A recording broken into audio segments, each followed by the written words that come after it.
Hey everyone, what's going on? My name is Adil and welcome back to another video on the channel. In this video I'll be reviewing the Thermaltake View 28 case along with the RGB ring fans. Now this case has been around for a while and I've just got my hands on it right now, but I thought I'll give my thoughts on it just if you're looking for a case for your next build. Also, I'm giving this exact case away, and if you're interested in getting one of these for yourself absolutely free, then make sure you watch the video right till the end, as I'll go into more details and how you can enter later on. So with that all said, let's view the View 28 case.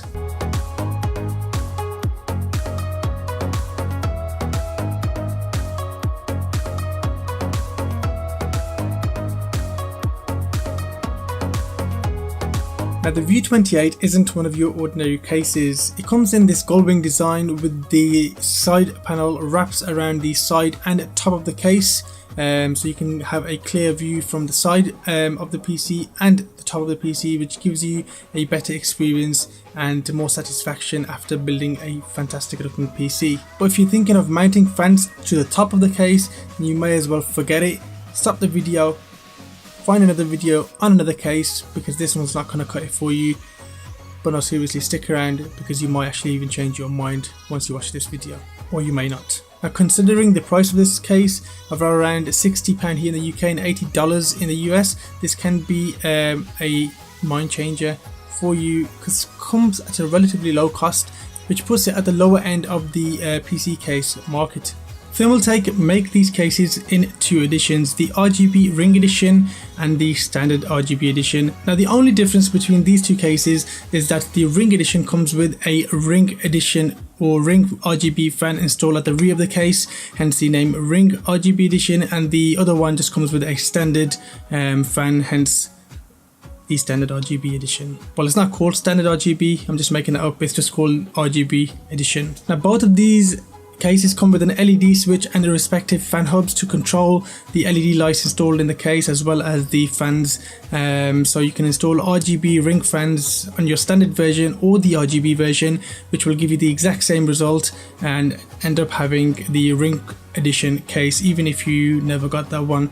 So the choice is yours, whichever you want to go with.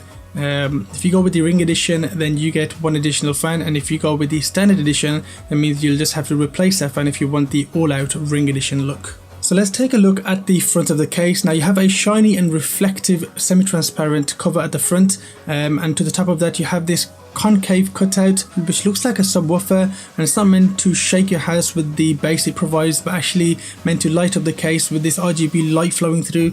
Now I don't have a power supply handy that I can show you, but there's a lot of videos on YouTube where you guys can just go ahead or even on Thermaltake's website and they give you a demonstration of how the RGB lights work. Hence this case is called RGB edition regardless of which variant you purchase. Now removing the front panel, behind that you have a kind of a flimsy dust filter, but it doesn't matter because it's stuck there, and you also have the option of mounting up to 3 120mm fans for intake, as there's no other means of intake for this case. Now you do have some ventilation on the side of the front panel, which allows some decent amount of airflow to come through the case to get into the components. Now moving towards the top of the case, you have all the buttons and ports you need, which includes a reset button, 2 USB 3.0 ports, 1 USB 2 port, microphone and headphone input,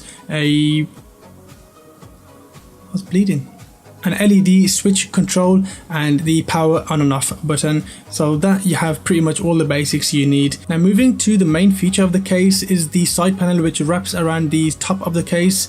Now it does mean you can't install any fans at the top of the case, but it does give you an extra perspective of viewing this case and just admiring your handiwork of building the PC, because it'll give you the chance to view your case not only from the side but from the top, which is a completely different perspective to viewing your PC. So well done on that Thermaltake. But I will mention the side and front panels are made of plastic, so these will be absolute beast for dust and very prone to scratches. So if you're moving your case around quite a bit, do be very careful because these will get scratched quite easily, and you just have to wipe your case down quite a bit because it absolutely pulls dust like a vacuum.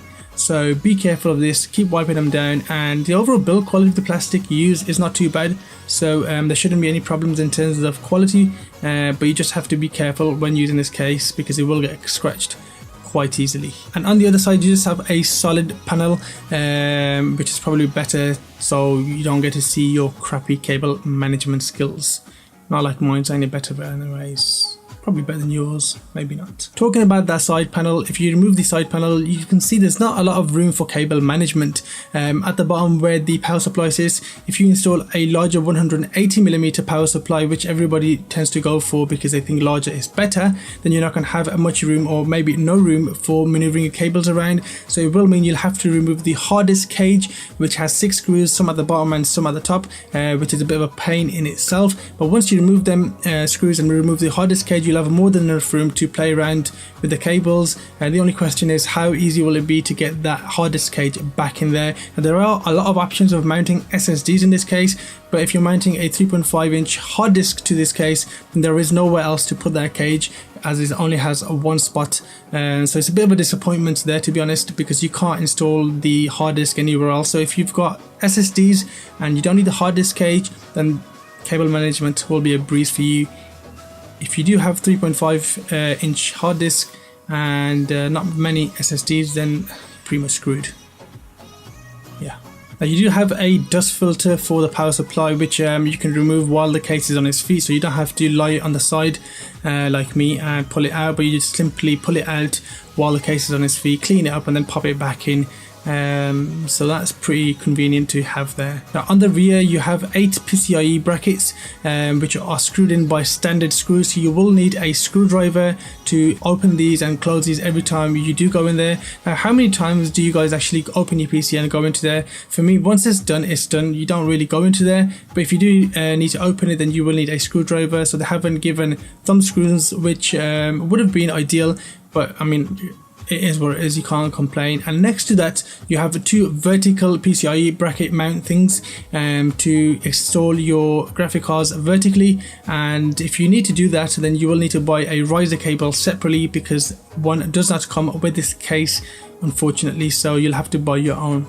But I mean, £60, what do you expect to send you with a 1080 Ti as well? Now there are a few things to note with this case. I won't call them a deal breaker, but maybe will help you decide whether this case is for you or not. So the side and front panels are made of acrylic plastic, which will mean they will pull a lot more dust than the tempered glass version, and will be more prone to scratches. So that's just a thing to bear in mind when purchasing this case. And also cable management will be a bit of a challenge if you simply rely on having the larger hard disk. But if you have SSDs and don't have many hard disks, then you may be able to get away with cable management, as you can simply remove the cage out and you're good to go. Now this case only comes shipped with 1 rear fan, so whether that will be the RGB edition or the standard edition, there are no more fans with this case. Again, at £60 I really can't complain. Now the overall quality of the case isn't too bad. For around £60 in the UK and $80 in the US, I can't really complain. Now the case you get is pretty unique and unorthodox, and a definite step in the right direction, especially if you want something very unique. Well, that's it for this kind of overview or review, whatever you want to call it. If you guys found this video any helpful, then make sure you leave a like down below. And if you guys want to win this case along with the ring fans right behind me there, I'm trying to look at my screen to show you guys where it is. If you guys want to win this case with the ring fans only for the UK, I did forget to mention that in the beginning of the video, because if I ship this out anywhere else, it'll just cost me way too much, which will make it my last giveaway for the next year. But if you're not from the UK and you're from any other part of the world, then I will have another giveaway coming in the next week or so, and that will be pretty fantastic. So make sure you are subscribed and hit that notification on so you don't miss on any of my future videos, and follow the links provided down into Gleam. Subscribe to my channel to enter the giveaway, and thank you so much for watching. It's been a pleasure, and I'll show myself out. Peace. That didn't work. Damn, it is hot. I am sweating. It's about 26 degrees outside. Lovely weather. I'm stuck in here recording a video, which I also love, but I love the weather, so I'm gonna put that camera down and enjoy the weather. Take this really hot jumper off. I just wore this for the video. It's absolutely cooking. See you later, guys.